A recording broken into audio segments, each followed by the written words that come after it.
ನಮಸ್ತೆ. ನಾನು ನಿಮ್ಮ ಡಾಕ್ಟರ್ ಈರಣ್ಣ.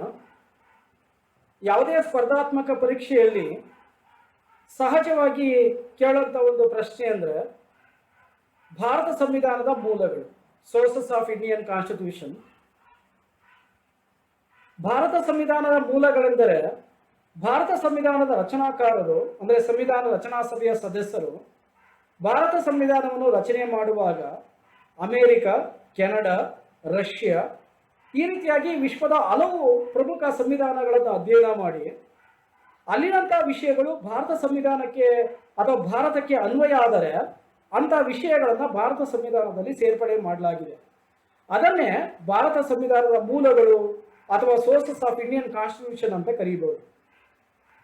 ಸ್ಪರ್ಧಾರ್ಥಿಗಳಾದ ನೀವು ಸ್ಪರ್ಧಾತ್ಮಕ ಪರೀಕ್ಷೆಯನ್ನು ಎದುರಿಸಬೇಕಾದಂಥ ಸಂದರ್ಭದಲ್ಲಿ ಈ ಥರದ ಒಂದು ಪ್ರಶ್ನೆಯನ್ನು ಕೇಳಿದಾಗ ನಿಮಗೆ ಅನುಕೂಲ ಆಗಲಿ ಅನ್ನೋ ಒಂದು ಮನೋಭಾವನೆಯನ್ನು ಇಟ್ಕೊಂಡು ಈ ವಿಡಿಯೋವನ್ನು ತಯಾರು ಮಾಡಲಾಗಿದೆ.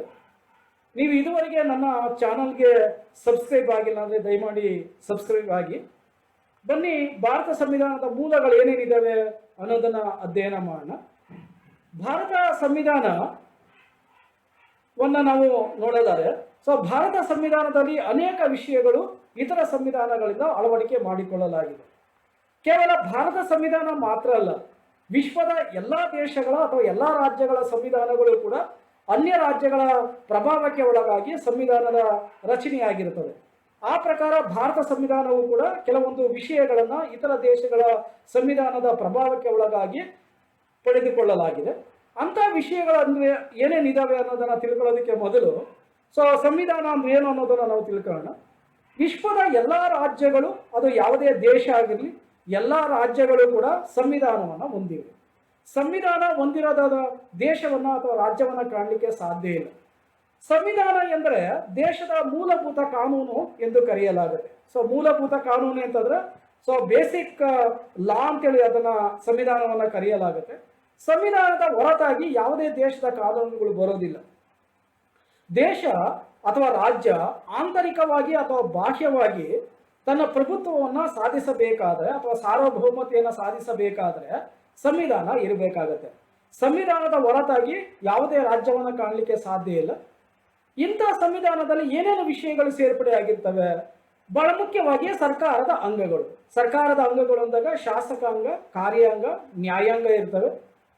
ಜೊತೆಗೆ ಪ್ರಜೆಗಳು ಅನುಭವಿಸುವಂಥ ಹಕ್ಕು, ಸ್ವಾತಂತ್ರ್ಯ ಮತ್ತು ಸಮಾನತೆಯ ಬಗ್ಗೆ ವಿಷಯಗಳಿರ್ತವೆ. ಜೊತೆಗೆ ಪ್ರಜೆಗಳ ಕರ್ತವ್ಯಗಳ ಬಗ್ಗೆ ವಿವರಣೆಗಳಿರ್ತವೆ. ಪ್ರಜೆಗಳಿಗೆ ಇರಬೇಕಾದ ರಾಜಕೀಯ ಅಧಿಕಾರಗಳು ಅಂದರೆ ಮತದಾನ, ಚುನಾವಣೆಯಲ್ಲಿ ಸ್ಪರ್ಧೆ ಮಾಡುವಂಥದ್ದು, ರಾಜ್ಯದ ಉನ್ನತ ಹುದ್ದೆಗಳನ್ನು ಪಡೆಯುವಂಥದ್ದು. ಜೊತೆಗೆ ಇನ್ನೂ ಆಯೋಗಗಳ ಬಗ್ಗೆ, ಹಣಕಾಸಿನ ಬಗ್ಗೆ ಮತ್ತು ಇತರ ವಿಷಯಗಳಿಗೆ ಸಂಬಂಧಿಸಿದಂತೆ ಸಂವಿಧಾನದಲ್ಲಿ ವಿಷಯಗಳು ಸೇರ್ಪಡೆ ಆಗಿರುತ್ತವೆ. ಅಂಥ ವಿಷಯಗಳನ್ನೇ ನಾವು ಏನಂತ ಕರೀಬಹುದು ಅಂದರೆ ಸಂವಿಧಾನದ ವಿಷಯಗಳಂತೆ ಕರೆಯಬಹುದು. ಬ್ರಿಟಿಷ್ ಆಡಳಿತದ ಅವಧಿಯಲ್ಲಿ ಭಾರತ ಸಂವಿಧಾನವನ್ನು ರಚನೆ ಮಾಡಲಿಕ್ಕೆ ಅವಕಾಶವನ್ನು ನೀಡಲಾಯಿತು. ಈಗ ಆಲ್ರೆಡಿ ನಮ್ಗೆ ಗೊತ್ತಿರೋ ಹಾಗೆ ಬ್ರಿಟಿಷರು ಭಾರತದ ಮೇಲೆ ಸುಮಾರು 300 ವರ್ಷಗಳ ಕಾಲ ಆಳ್ವಿಕೆಯನ್ನು ಮಾಡ್ತಾರೆ. ಇಂಥ ಸಂದರ್ಭದಲ್ಲಿ ಭಾರತದ ಒಂದು ಸ್ವರಾಜ್ಯದ ಒಂದು ಹೋರಾಟ ಆಗುತ್ತೆ. ರಾಜಕೀಯ ಅಧಿಕಾರವನ್ನು ಪಡಿಬೇಕು ಅನ್ನೋದು ಮಹಾತ್ಮ ಗಾಂಧೀಜಿಯವರ ನೇತೃತ್ವದಲ್ಲಿ ನಡೆದಂತಹ ಭಾರತ ಸ್ವಾತಂತ್ರ್ಯ ಸಂಗ್ರಾಮ.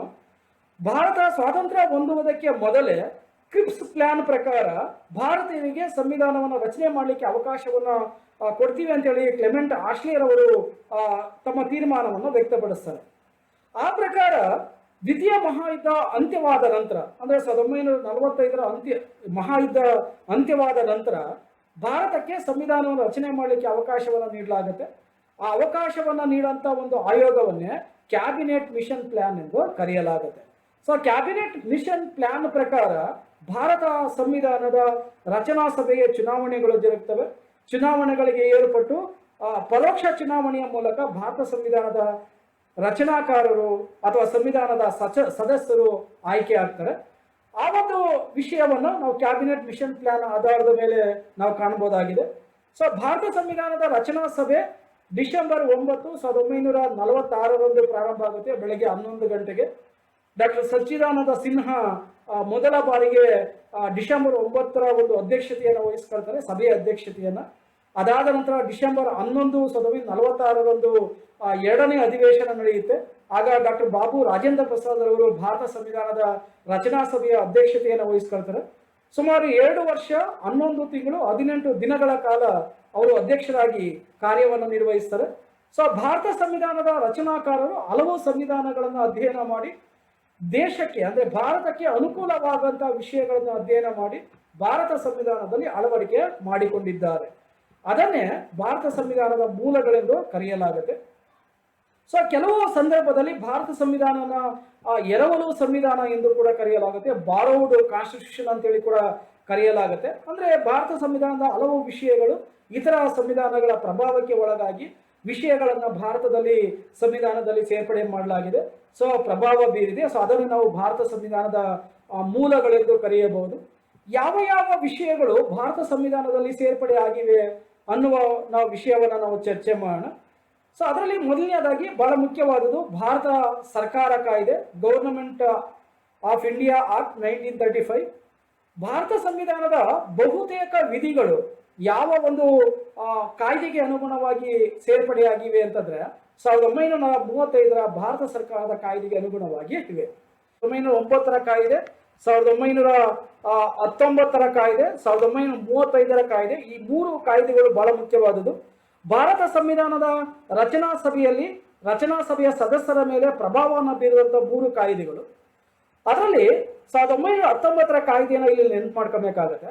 1919ರ ಕಾಯ್ದೆಯ ಪ್ರಕಾರ ಭಾರತದಲ್ಲಿ ದ್ವಿಸದನ ಶಾಸಕಾಂಗ ಜಾರಿಗೆ ಬರುತ್ತೆ. ಅಂದ್ರೆ 2 ಸದನಗಳು ಭಾರತದಲ್ಲಿ ಇವತ್ತು ಕೇಂದ್ರ ಸಂಸತ್ತಿನಲ್ಲಿ ಮೇಲ್ಮನೆ ಮತ್ತು ಕೆಳಮನೆ, ರಾಜ್ಯ ಶಾಸಕಾಂಗಗಳಲ್ಲಿ ಮೇಲ್ಮನೆ ಮತ್ತು ಕೆಳಮನೆ ಅಂತ ಏನು 2 ಸದನಗಳಿವೆ ಅಲ್ಲ, ಆ 2 ಸದನಗಳು ಭಾರತದಲ್ಲಿ ಪರಿಚಯವನ್ನ ಮಾಡಿಕೊಟ್ಟಂತ ಒಂದು ಅವಧಿ ಅಂತಂದ್ರೆ 1919ರ ಭಾರತ ಸರ್ಕಾರ ಕಾಯ್ದೆ ಎಂದು ಕರೆಯಬಹುದು. 1935ರ ಭಾರತ ಸರ್ಕಾರ ಕಾಯ್ದೆಯ ಪ್ರಕಾರ ಸಂಯುಕ್ತ ಪದ್ಧತಿಯನ್ನು ಭಾರತದಲ್ಲಿ ಅನ್ವಯ ಮಾಡಿಕೊಳ್ಳಲಾಗಿದೆ. ಆದರೆ ಭಾರತದ ಯಾವುದೇ ವಿಧಿಯಲ್ಲೂ ಕೂಡ ಯಾವುದೇ ಭಾಗದಲ್ಲೂ ಕೂಡ ಫೆಡರಲ್ ಸಿಸ್ಟಮ್ ಅಥವಾ ಸಂಯುಕ್ತ ಪದ್ಧತಿ ಎನ್ನುವ ಪದವನ್ನು ಬಳಕೆ ಮಾಡಿಲ್ಲ. ಆದರೂ ಕೂಡ ಸಂಯುಕ್ತ ಪದ್ಧತಿಯ ಲಕ್ಷಣಗಳು ಭಾರತದಲ್ಲಿದ್ದಾವೆ. ಭಾರತದಲ್ಲಿ ಒಂದು ಕಡೆ ಸಂಪೂರ್ಣ ಸಂಯುಕ್ತ ಪದ್ಧತಿಯನ್ನು ಕೂಡ ಅಳವಡಿಕೆ ಮಾಡಿಕೊಂಡಿಲ್ಲ, ಮತ್ತೊಂದು ಕಡೆ ಏಕಾತ್ಮಕ ವ್ಯವಸ್ಥೆಯನ್ನು ಕೂಡ ಅಳವಡಿಕೆ ಮಾಡಿಕೊಂಡಿಲ್ಲ. ಭಾರತ ಸಂವಿಧಾನದ ರಚನಾಕಾರರಾದಂತಹ ಡಾಕ್ಟರ್ BR ಅಂಬೇಡ್ಕರ್ ಅವರ ಅಭಿಪ್ರಾಯದಲ್ಲಿ ತುರ್ತು ಸಂದರ್ಭದಲ್ಲಿ ಏಕಾತ್ಮಕ ವ್ಯವಸ್ಥೆಯನ್ನು, ಸಾಮಾನ್ಯ ಸಂದರ್ಭದಲ್ಲಿ ಸಂಯುಕ್ತ ಪದ್ಧತಿಯನ್ನು ಭಾರತ ಸಂವಿಧಾನ ಹೊಂದಿದೆ ಎನ್ನುವ ಅಭಿಪ್ರಾಯವನ್ನು ವ್ಯಕ್ತಪಡಿಸಿದ್ದಾರೆ. ಆ ಅಭಿಪ್ರಾಯದ ಆಧಾರದ ಮೇಲೆ ನಾವು ಭಾರತ ಸಂವಿಧಾನದಲ್ಲಿ ಸಂಯುಕ್ತ ಪದ್ಧತಿ ಜಾರಿ ಇರುವುದನ್ನು ನಾವು ಕಾಣಬಹುದು. ಸೊ ಕೇಂದ್ರ ಮತ್ತು ರಾಜ್ಯಗಳ ನಡುವಿನ ಸಂಬಂಧ ಇದಾವೆ. 4 ಪಟ್ಟಿ ಇದೆ: ಕೇಂದ್ರ ಪಟ್ಟಿ, ರಾಜ್ಯ ಪಟ್ಟಿ, ಸಮವರ್ತಿತ ಪಟ್ಟಿ ಮತ್ತು ಶೇಷಾಧಿಕಾರ. ಈ 4 ಪಟ್ಟಿಗಳಿದ್ದಾಗ ಅದನ್ನೇ ನಾವು ಸಂಯುಕ್ತ ಪದ್ಧತಿ ಅಂತ ಕರೀಬಹುದು. ಸೊ ಮುಖ್ಯವಾಗಿ ರಾಜ್ಯಪಾಲರ ಕಚೇರಿಯ ಒಂದು ಚಿಂತನೆಗಳು ಅಥವಾ ರಾಜ್ಯಪಾಲರ ಹುದ್ದೆಯನ್ನ 1935ರ ಕಾಯ್ದೆಗೆ ಅನುಗುಣವಾಗಿ ನಾವು ಅಳವಡಿಕೆ ಮಾಡ್ಕೊಂಡಿದ್ವಿ. ಭಾರತದಲ್ಲಿರುವಂತಹ ನ್ಯಾಯಾಂಗ ವ್ಯವಸ್ಥೆ, ಆಮೇಲೆ ಭಾರತದ ಸಾರ್ವಜನಿಕ ಸೇವಾ ಆಯೋಗಗಳು UPSC, ರಾಜ್ಯಗಳ ಮಟ್ಟದಲ್ಲಿ ಆಯಾ ರಾಜ್ಯಗಳಿಗೆ ಸಂಬಂಧಿಸಿದ, ಉದಾಹರಣೆಗೆ ಕರ್ನಾಟಕಕ್ಕೆ ಸಂಬಂಧಿಸಿದಂತೆ ಕರ್ನಾಟಕ ಪಬ್ಲಿಕ್ ಸರ್ವಿಸ್ ಕಮಿಷನ್, ಆಮೇಲೆ ಕೆಲವು 2 ಮತ್ತು ಹೆಚ್ಚು ರಾಜ್ಯಗಳನ್ನು ಒಳಗೊಂಡಂತೆ ಜಂಟಿ ಸಾರ್ವಜನಿಕ ಸೇವಾ ಆಯೋಗಗಳು ಕೂಡ ಇದ್ದಾವೆ, IAS, IPS. ಸೊ ಈ ತರದ ಒಂದು ಹುದ್ದೆಗಳನ್ನ ನೇಮಕ ಮಾಡುವಂತಹ ಸಾರ್ವಜನಿಕ ಸೇವಾ ಆಯೋಗಗಳಿದ್ದಾವೆ. ಜೊತೆಗೆ ತುರ್ತು ಪರಿಸ್ಥಿತಿಗಳು, ಭಾರತ ಸಂವಿಧಾನದ 18ನೇ ಭಾಗದಲ್ಲಿ ತುರ್ತು ಪರಿಸ್ಥಿತಿಗಳ ಬಗ್ಗೆ ವಿವರಣೆ ಇದ್ದಾವೆ. 3 ರೀತಿಯಾದ ತುರ್ತು ಪರಿಸ್ಥಿತಿಗಳಿದ್ದಾವೆ. 352ನೇ ವಿಧಿಗೆ ಅನುಗುಣವಾಗಿ ರಾಷ್ಟ್ರೀಯ ತುರ್ತು ಪರಿಸ್ಥಿತಿ, 356ನೇ ವಿಧಿಗೆ ಅನುಗುಣವಾಗಿ ರಾಜ್ಯಗಳಲ್ಲಿ ರಾಜ್ಯಪಾಲರ ಆಳ್ವಿಕೆ ಅಥವಾ ರಾಷ್ಟ್ರಪತಿ ಆಳ್ವಿಕೆ, 360ನೇ ವಿಧಿಗೆ ಅನುಗುಣವಾಗಿ ರಾಜ್ಯಗಳಲ್ಲಿ ಅಥವಾ ಇಡೀ ಭಾರತದಲ್ಲಿ ಹಣಕಾಸಿನ ತುರ್ತು ಪರಿಸ್ಥಿತಿಯನ್ನು ವಿವರಿಸುತ್ತದೆ. ಜೊತೆಗೆ ಆಡಳಿತಾತ್ಮಕ ವಿವರಗಳನ್ನು ಕೂಡ ನಾವು ಭಾರತ ಸಂವಿಧಾನದ ಭಾರತ ಸರ್ಕಾರ ಕಾಯ್ದೆ 1935ರಿಂದ ಅಳವಡಿಕೆ ಮಾಡಿಕೊಳ್ಳಲಾಗಿದೆ. ಇದು ಬಹಳ ಪ್ರಮುಖವಾದಂತಹ ಘಟ್ಟ ಎಂದೇ ಕರೆಯಲಾಗಿದೆ.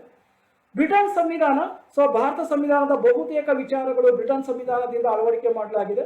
ಜಗತ್ತಿನಲ್ಲೇ ಇವತ್ತು ಏಕೈಕ ಅಲಿಖಿತ ಸಂವಿಧಾನ ಎಂದರೆ ಅದನ್ನು ಬ್ರಿಟನ್ ಸಂವಿಧಾನ ಅಂತೇಳಿ ಕರೆಯಲಾಗುತ್ತೆ. ಬ್ರಿಟನ್ ಸಂವಿಧಾನದ ಪ್ರಮುಖ ಚಿಂತನೆ ಅಂದರೆ 1215ರ ಮ್ಯಾಗ್ನಾ ಕಾರ್ಟಾ. ಆ ಮ್ಯಾಗ್ನಾ ಕಾರ್ಟಾದ ಒಂದು ಚಿಂತನೆಯು ಅಲಿಖಿತ ಸಂವಿಧಾನದ ಒಂದು ಚಿಂತನೆಯನ್ನು ವ್ಯಕ್ತಪಡಿಸುತ್ತದೆ. ಸಂಸದೀಯ ಸರ್ಕಾರ ಪದ್ಧತಿ, parliamentary system of government. Britain ಅಲ್ಲೂ ಕೂಡ ಪಾರ್ಲಿಮೆಂಟರಿ ಸಿಸ್ಟಮ್ ಆಫ್ ಗವರ್ನಮೆಂಟ್ ಇದೆ, ಅಂದ್ರೆ ನಾಮಮಾತ್ರ ಮತ್ತು ನೈಜ ಅಧಿಕಾರಗಳು. ಇನ್ನೂ ಒಂದು ಅರ್ಥದಲ್ಲಿ ಹೇಳಿದರೆ ಕಾರ್ಯಾಂಗದ ಸದಸ್ಯರು ಶಾಸಕಾಂಗದ ಸದಸ್ಯರಾಗಿದ್ದಾಗ ಅದನ್ನೇ ಪಾರ್ಲಿಮೆಂಟರಿ ಸಿಸ್ಟಮ್ ಆಫ್ ಗವರ್ನಮೆಂಟ್ ಅಂತೇಳಿ ಕರಿತೀವಿ. ಇದು ಕಾರ್ಯಾಂಗದ ಒಂದು ವಿಧ. ಇಂಥ ಒಂದು ಸಂಸದೀಯ ಸರ್ಕಾರ ಪದ್ಧತಿಯಲ್ಲಿ ರಾಷ್ಟ್ರಪತಿ ಅನ್ನೋ ಒಂದು ಹುದ್ದೆ, ಪ್ರಧಾನಮಂತ್ರಿ ಅನ್ನೋ ಒಂದು ಹುದ್ದೆ ಮತ್ತು ಮಂತ್ರಿಮಂಡಲದ ಚಿಂತನೆಗಳು ಬ್ರಿಟಿಷ್ ಸಂವಿಧಾನದಿಂದ ನಾವು ಅಳವಡಿಕೆ ಮಾಡ್ಕೊಂಡಿದ್ದೀವಿ. 14ನೇ ವಿಧಿಯಲ್ಲಿರುವಂತಹ ಕಾನೂನಿನ ಅಧಿಪತ್ಯ ಜೊತೆಗೆ ಕಾನೂನಿನ ನಿಯಮಗಳು, ಸೊ ಅವುಗಳನ್ನು ಕೂಡ ಬ್ರಿಟನ್ ಸಂವಿಧಾನದಿಂದನೇ ನಾವು ತಗೊಂಡಿದ್ದೀವಿ. ಜೊತೆಗೆ ಶಾಸಕಾಂಗದ ಕಾರ್ಯವಿಧಾನ, ಅಂದ್ರೆ ನಮ್ಮ ಕೇಂದ್ರ ಶಾಸಕಾಂಗ, ರಾಜ್ಯ ಶಾಸಕಾಂಗಗಳು ಹೇಗೆ ಕಾರ್ಯವನ್ನು ನಿರ್ವಹಿಸಬೇಕು, ಅಲ್ಲಿನಂತ ನಿಲುವಳಿ ಸೂಚನೆ, ಗಮನ ಸೆಳೆಯುವ ಸೂಚನೆ, ಅವಿಶ್ವಾಸ ನಿರ್ಣಯ, ಶೂನ್ಯ ವೇಳೆ, ಇವೆಲ್ಲವನ್ನು ಕೂಡ ಬ್ರಿಟನ್ ಸಂವಿಧಾನದಿಂದ ತಗೊಂಡಿದ್ದೀವಿ. ಸೊ ಭಾರತದಲ್ಲಿ ಸಂಯುಕ್ತ ಪದ್ಧತಿಯನ್ನು ಅಳವಡಿಕೆ ಮಾಡಿಕೊಂಡಿದ್ದರೂ ಕೂಡ ಸಂಯುಕ್ತ ಪದ್ಧತಿಯ ನಿಯಮಾವಳಿಗಳ ಪ್ರಕಾರ ದ್ವಿಪೌರತ್ವ ಇರಬೇಕು, ಆದರೆ ಏಕ ಪೌರತ್ವವನ್ನು ನಾವು ಬ್ರಿಟನ್ ಸಂವಿಧಾನದಿಂದ ಅಳವಡಿಕೆ ಮಾಡಿಕೊಂಡಿದ್ದೇವೆ. ಕ್ಯಾಬಿನೆಟ್ ವ್ಯವಸ್ಥೆ ಭಾರತದಲ್ಲಿದೆ. ಸೊ ಕ್ಯಾಬಿನೆಟ್ ವ್ಯವಸ್ಥೆ ಅಂತಂದಾಗ ಈಗಾಗಲೇ ನಾವು ಹೇಳಿರೋ ಹಾಗೆ ಸೊ ಮಂತ್ರಿಮಂಡಲದ ವ್ಯವಸ್ಥೆಯನ್ನ ನಾವು ಬ್ರಿಟನ್ ಸಂವಿಧಾನದಿಂದ ತಗೊಂಡಿದ್ದೀವಿ.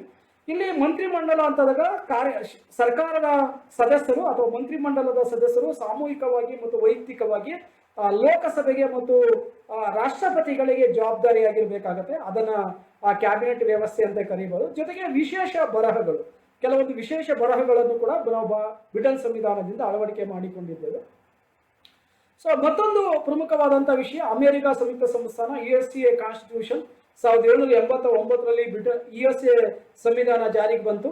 1791ರಲ್ಲಿ 10 ಬಿಲ್ ಆಫ್ ರೈಟ್ಸ್ ಅಥವಾ ಮೂಲಭೂತ ಹಕ್ಕುಗಳನ್ನು ಆ ಸಂವಿಧಾನಕ್ಕೆ ಸೇರ್ಪಡೆ ಮಾಡಲಾಗಿದೆ.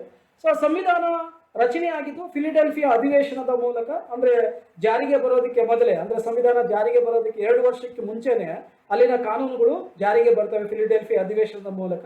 ಸೊ ಭಾರತ ಸಂವಿಧಾನದ ಭಾಗ 3ರಲ್ಲಿರುವಂತಹ ಮೂಲಭೂತ ಹಕ್ಕುಗಳು, ಸೊ ಮೂಲಭೂತ ಹಕ್ಕುಗಳನ್ನು ನಾವು ಅಮೆರಿಕ ಸಂಯುಕ್ತ ಸಂಸ್ಥಾನದ ಪ್ರಭಾವಕ್ಕೆ ಒಳಗಾಗಿ ರಚನೆಯನ್ನ ಮಾಡಿಕೊಂಡಿದ್ದೇವೆ. ಸೊ ನ್ಯಾಯಾಂಗದ ಸ್ವಾತಂತ್ರ್ಯ, ಸೊ ಭಾರತದಲ್ಲಿ ನ್ಯಾಯಿಕ ವ್ಯವಸ್ಥೆ ಇದೆ. ಸ್ವತಂತ್ರ ಮತ್ತು ನಿಷ್ಪಕ್ಷಪಾತ ನ್ಯಾಯಿಕ ವ್ಯವಸ್ಥೆಯನ್ನ ಭಾರತ ಒಳಗೊಂಡಿದೆ. ಅದನ್ನ ಈ ಒಂದು ಅಮೆರಿಕ ಸಂಯುಕ್ತ ಸಂಸ್ಥಾನದ ಪ್ರಭಾವಕ್ಕೆ ಒಳಗಾಗಿ ತಗೊಂಡಿದ್ವಿ. ಜೊತೆಗೆ ಜುಡಿಷಿಯಲ್ ರಿವ್ಯೂ, ನ್ಯಾಯಿಕ ವಿಮರ್ಶೆ, ಅಂದ್ರೆ ಶಾಸಕಾಂಗ ಮತ್ತು ಕಾರ್ಯಾಂಗಗಳು ಸಂವಿಧಾನಕ್ಕೆ ವಿರುದ್ಧವಾಗಿ ವರ್ತಿಸಿದಾಗ ಅದನ್ನು ಸಂವಿಧಾನ ಬಾಹಿರ ಎಂದು ಅಂತ ಕಾನೂನುಗಳನ್ನು ರದ್ದುಪಡಿಸುವ ಅಧಿಕಾರ ನ್ಯಾಯಾಂಗಕ್ಕಿದೆ. ಅದರ ನ್ಯಾಯಿಕ ವಿಮರ್ಶೆ ಅಂತ ಕರಿತೀವಿ. ಸೊ ಇದನ್ನ ಸಂವಿಧಾನದಲ್ಲಿ ತಯಾರು ಮಾಡಬೇಕಾದಾಗ ಅಮೆರಿಕ ಸಂಯುಕ್ತ ಸಂಸ್ಥಾನದ ಪ್ರಭಾವಕ್ಕೆ ಒಳಗಾಗಿ ನಾವು ತಯಾರು ಮಾಡಿದ್ದೀವಿ. ಜೊತೆಗೆ ರಾಷ್ಟ್ರಪತಿಗಳ ದೋಷಾರೋಪ, ಭಾರತ ಸಂವಿಧಾನದ 61ನೇ ವಿಧಿಯಲ್ಲಿರುವಂತಹ ವಿಷಯಗಳನ್ನ ಇಲ್ಲಿ ನಾವು ನೋಡಬಹುದು.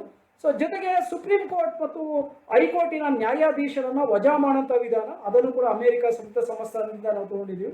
ಜೊತೆಗೆ ಉಪರಾಷ್ಟ್ರಪತಿ ಹುದ್ದೆ, ಅಮೆರಿಕ ಸಂಯುಕ್ತ ಸಂಸ್ಥಾನದಲ್ಲೂ ಕೂಡ ಉಪರಾಷ್ಟ್ರಪತಿ ಹುದ್ದೆ ಇದೆ. ಅದೇ ರೀತಿಯಾಗಿ ಭಾರತದಲ್ಲೂ ಕೂಡ ಉಪರಾಷ್ಟ್ರಪತಿ ಹುದ್ದೆಯನ್ನ ಕಾಣಬಹುದು. ಸೊ ಒಟ್ಟಾರೆ ಅಮೆರಿಕ ಸಂಯುಕ್ತ ಸಂಸ್ಥಾನದಿಂದ ಅನೇಕ ವಿಷಯಗಳನ್ನ ಭಾರತ ಸಂವಿಧಾನದಲ್ಲಿ ರಚನೆ ಮಾಡುವಂತಹ ಸಂದರ್ಭದಲ್ಲಿ ಪ್ರಭಾವಕ್ಕೆ ಒಳಗಾಗಿ ರಚನೆ ಮಾಡಲಾಗಿದೆ. ಐರ್ಲೆಂಡಿನ ಸಂವಿಧಾನ ಬಹಳ ಮುಖ್ಯವಾಗಿ ಭಾಗ 4 ರಾಜ್ಯ ನೀತಿ ನಿರ್ದೇಶಕ ತತ್ವಗಳ ಬಗ್ಗೆ ವಿವರಣೆಯನ್ನು ನೀಡಲಾಗಿದೆ. Directive principles of state policy. ಈ ರಾಜ್ಯ ನೀತಿ ನಿರ್ದೇಶಕ ತತ್ವಗಳನ್ನು ಐರ್ಲೆಂಡ್ ಸಂವಿಧಾನದ ಅಥವಾ ಐರಿಷ್ ಸಂವಿಧಾನದ ವಿಧಿ 26ರಿಂದ ನಾವು ತಗೊಂಡಿದ್ದೀವಿ. ಸೊ ಈ ಒಂದು ಐರಿಷ್ ಸಂವಿಧಾನದಲ್ಲಿರುವಂತಹ ರಾಜ್ಯ ನೀತಿ ನಿರ್ದೇಶಕ ತತ್ವಗಳು ಬಹಳ ಮುಖ್ಯವಾದದ್ದು. ಸರ್ಕಾರಗಳು ತಮ್ಮ ಆಡಳಿತವನ್ನು ನಡೆಸಬೇಕಾದಾಗ ಇರುವಂತಹ ಕೈಗನ್ನಡಿಯನ್ನೇ ರಾಜ್ಯ ನೀತಿ ನಿರ್ದೇಶಕ ತತ್ವಗಳಂತೇಳಿ ಕರೀಬಹುದು. ಡಾಕ್ಟರ್ BR ಅಂಬೇಡ್ಕರ್ ಅವರ ಅಭಿಪ್ರಾಯದಲ್ಲಿ ಯಾವ ಸರ್ಕಾರಗಳು ರಾಜ್ಯ ನೀತಿ ನಿರ್ದೇಶಕ ತತ್ವಗಳನ್ನು ಮರೆತು ಆಡಳಿತವನ್ನು ನಡೆಸುವ ಅಂತಹ ಸರ್ಕಾರಗಳು ಮುಂದಿನ ಚುನಾವಣೆಯಲ್ಲಿ ಸೋಲನ್ನು ಅನುಭವಿಸ್ತದೆ ಅಂತ ಹೇಳ್ತಾರೆ. ಹಾಗಾಗಿ ಸರ್ಕಾರಗಳು ಪ್ರಜೆಗಳ ಅಭಿವೃದ್ಧಿ ಕಾರ್ಯಕ್ರಮಗಳನ್ನು ಏನೇನೆಲ್ಲ ಕೈಗೊಳ್ತವೆ ಅದನ್ನೇ ನಾವು ರಾಜ್ಯ ನೀತಿ ನಿರ್ದೇಶಕ ತತ್ವಗಳೆಂದು ಕರೆಯಬಹುದಾಗಿದೆ. ಐರ್ಲೆಂಡ್ ಸಂವಿಧಾನದಿಂದ ಮತ್ತೊಂದು ವಿಷಯವನ್ನ ಭಾರತ ಸಂವಿಧಾನದ ರಚನಾಕಾರರು ಪ್ರಭಾವಕ್ಕೆ ಒಳಗಾಗಿ ಸೇರ್ಪಡೆ ಮಾಡಿಕೊಂಡಿದ್ದಾರೆ. ಅದು ರಾಜ್ಯಸಭೆಗೆ ಸದಸ್ಯರನ್ನ ನೇಮಕ ಮಾಡುವಂಥ ವಿಷಯ. ಸೊ ರಾಜ್ಯಸಭಾ ಸದಸ್ಯರನ್ನ ನಾಮನಿರ್ದೇಶನ, ಅದನ್ನ ರಾಷ್ಟ್ರಪತಿಗಳು ನಾಮನಿರ್ದೇಶನವನ್ನು ಮಾಡ್ತಾರೆ.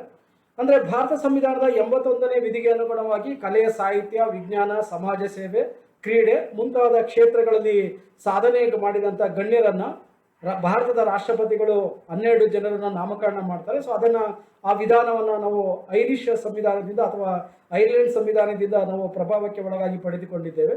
ಜೊತೆಗೆ ಬಲಿಷ್ಠ ಕೇಂದ್ರ ಸರ್ಕಾರ ವ್ಯವಸ್ಥೆಯನ್ನು ಐರ್ಲೆಂಡ್ ಸಂವಿಧಾನದಿಂದ ನಾವು ಸೇರ್ಪಡೆ ಮಾಡಿಕೊಂಡಿದ್ದೇವೆ. ಸೊ 4 ಪಟ್ಟಿಗಳಿದ್ದಾವೆ: ಕೇಂದ್ರ ಪಟ್ಟಿ, ರಾಜ್ಯ ಪಟ್ಟಿ, ಸಮರ್ಥಿತ ಪಟ್ಟಿ ಮತ್ತು ಶೇಷಾಧಿಕಾರ.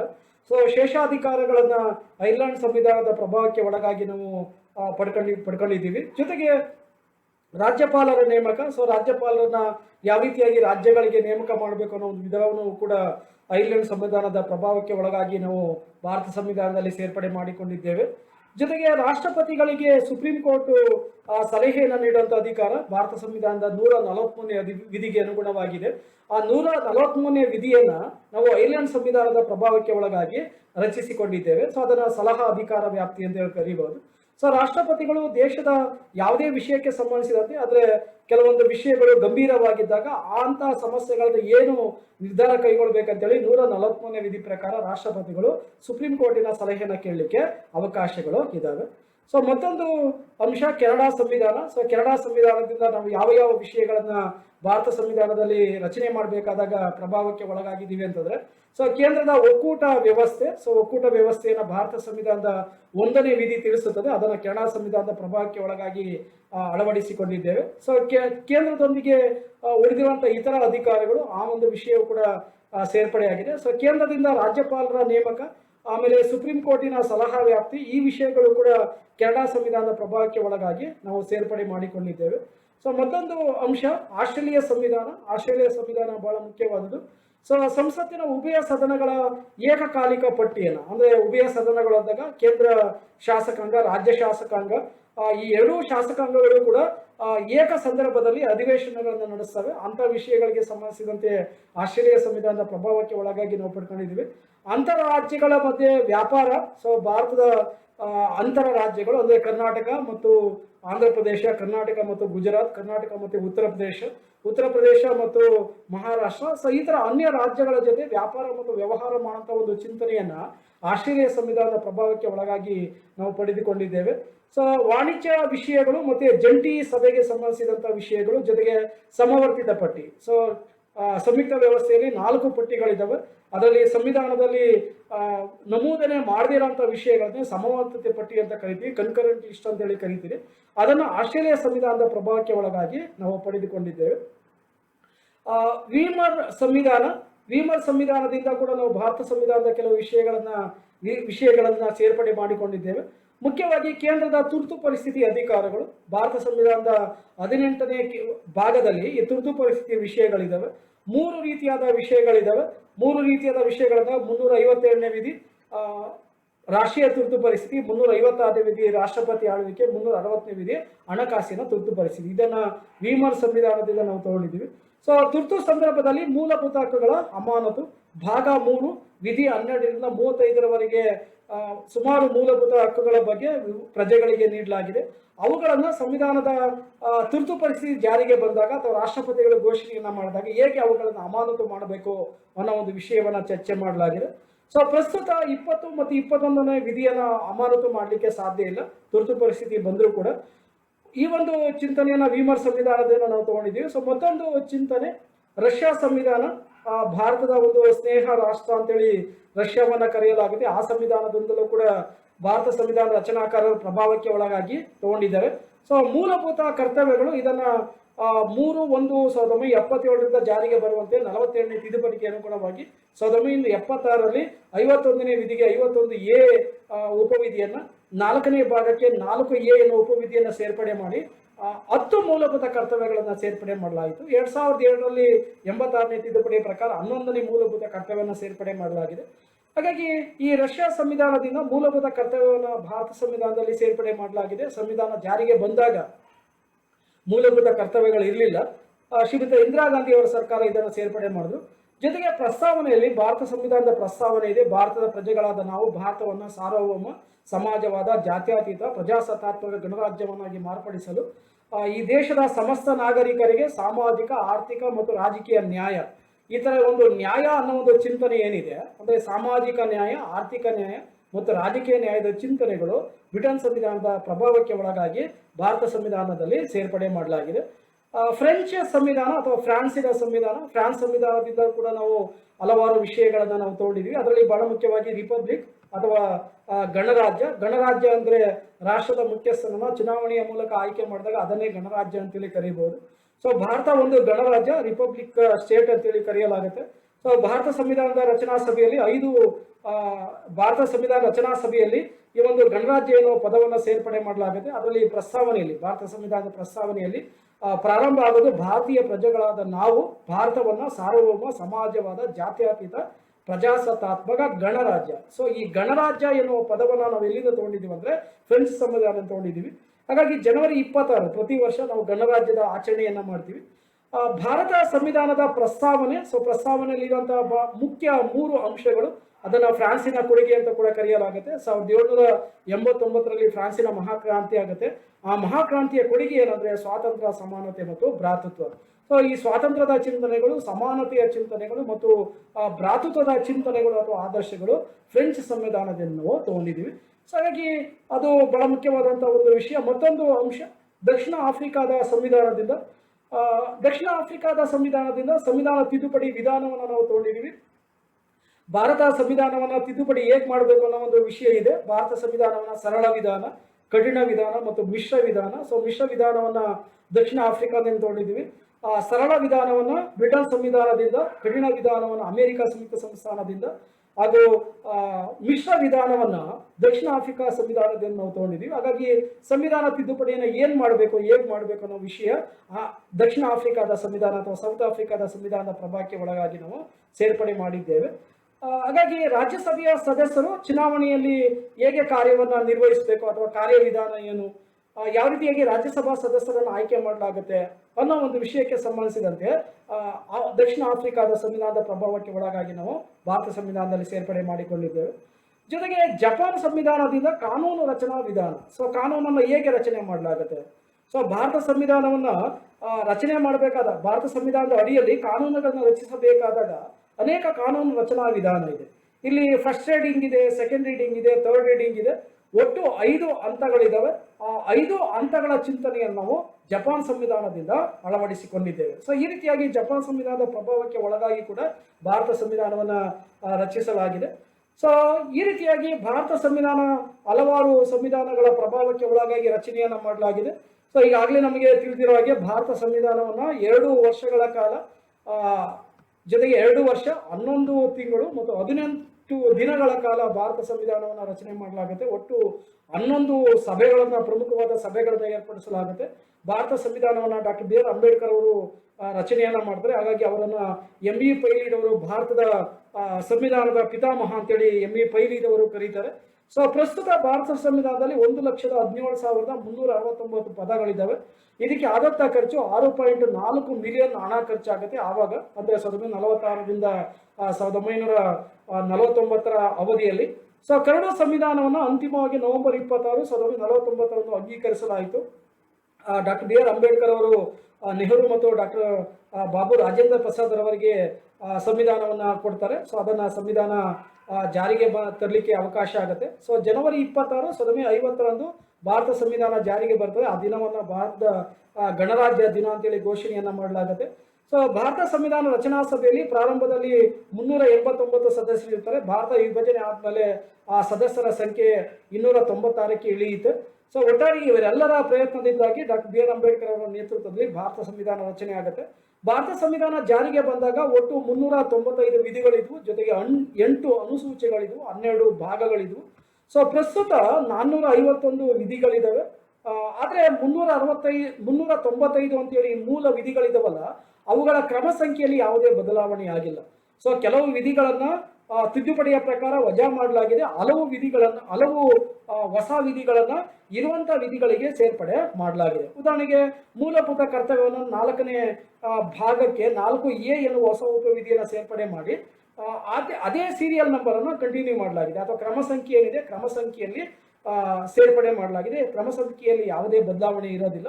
ಸೊ ಹಾಗಾಗಿ ಅವೆಲ್ಲವನ್ನು ಕೂಡ ಸೇರ್ಪಡೆ ಮಾಡಿ ಒಟ್ಟು 451 ವಿಧಿಗಳಿದ್ದಾವೆ, 22 ಭಾಗಗಳಿದ್ದಾವೆ ಮತ್ತು 12 ಅನುಸೂಚಿಗಳನ್ನು ಒಳಗೊಂಡಿದೆ. ಇದನ್ನು ಭಾರತ ಸಂವಿಧಾನದ ಬಹಳ ಮುಖ್ಯವಾದಂಥ ಚಿಂತನೆ ಅಂತ ಕರೀಬೋದು. ಭಾರತ ಸಂವಿಧಾನ ಜಗತ್ತಿನಲ್ಲೇ ಶ್ರೇಷ್ಠವಾದ ಸಂವಿಧಾನ ಅಂತೇಳಿ ಕರೆಯಲಾಗುತ್ತೆ. ಯಾಕಂದರೆ ಭಾರತದಲ್ಲಿ ಹಲವಾರು ಧರ್ಮಗಳಿವೆ, ಭಾಷೆಗಳಿವೆ, ಹಲವಾರು ರೂಢಿ ಮತ್ತು ಸಂಪ್ರದಾಯಗಳಿದ್ದಾವೆ. ಇಂಥ ಹಲವು ಭಿನ್ನತೆಯನ್ನು ಹೊಂದಿರುವಂಥ ಈ ದೇಶಕ್ಕೆ ಅತ್ಯುತ್ತಮವಾದ ಸಂವಿಧಾನವನ್ನು ನಮ್ಮ ಭಾರತದ ಸಂವಿಧಾನ ರಚನಾ ಸಭೆಯ ಸದಸ್ಯರು ರಚನೆ ಕೊಟ್ಟಿದ್ದಾರೆ. ಹಾಗಾಗಿ ಅಂತಹ ಸಂವಿಧಾನ ರಚನಾ ಸಭಾ ಸದಸ್ಯರಿಗೆ ನೀವೆಲ್ಲರೂ ಕೂಡ ಕೃತಜ್ಞರಾಗಿರ್ಬೇಕಾಗತ್ತೆ. ಭಾರತದಲ್ಲಿ 1971ರಲ್ಲಿ ಭಾರತ ಗೌರವ ಕಾಯ್ದೆ ಜಾರಿಗೆ ತರಲಾಗಿದೆ, ಅಥವಾ ರಾಷ್ಟ್ರ ಗೌರವ ಕಾಯ್ದೆಯನ್ನು ಜಾರಿಗೆ ತರಲಾಗಿದೆ. ರಾಷ್ಟ್ರ ಗೌರವ ಕಾಯ್ದೆ ಪ್ರಕಾರ ಎಲ್ಲರೂ ಕೂಡ, ಅಂದರೆ ದೇಶದ ಪ್ರತಿಯೊಬ್ಬ ವ್ಯಕ್ತಿ ಕೂಡ ಭಾರತಕ್ಕೆ ನಮನವನ್ನು ಅಥವಾ ಅದಕ್ಕೆ ವಿಧೇಯತೆಯನ್ನು ಸಲ್ಲಿಸಬೇಕಾಗಿದೆ. ಅದು ನಮ್ಮ ಕರ್ತವ್ಯ ಕೂಡ ಆಗಿದೆ. ಸೊ ಥ್ಯಾಂಕ್ ಯು, ಧನ್ಯವಾದಗಳು.